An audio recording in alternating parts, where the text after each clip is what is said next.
ఈ వృక్షం ఉష్ణమండలాలలో కూడా ఎక్కువగా పెరుగుతుంది. ఎంతో పవిత్రమైన ఈ వృక్షంపై పిడుగు పడదు అని కూడా అంటారు.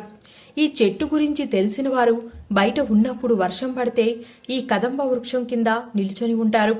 దీని పూలు గుండ్రంగా ఉంటాయి. వీటిని లలితాదేవి, వరలక్ష్మీదేవి పూజలో ప్రముఖంగా ఉపయోగిస్తారు. దీని పుష్పాల నుంచి అత్తర్లు కూడా తయారు చేస్తూ ఉంటారు. దీని కలపను బొమ్మల తయారీకి ఉపయోగిస్తారు. ఈ మొక్క పెరిగేందుకు ఓ మోస్తారు నీరే సరిపోతుందని, ఉష్ణమండల ప్రాంతాలలో విరివిగా లభిస్తోందని బయాలజిస్టులు చెబుతున్నారు. ఈ కదంబ వృక్షానికి పురాణాలలో 2 రకాల పేర్లు ఉన్నాయి. ఉత్తర భారతంలో దీన్ని కృష్ణ వృక్షమని, దక్షిణ భారతంలో పార్వతీ వృక్షమని అంటారు.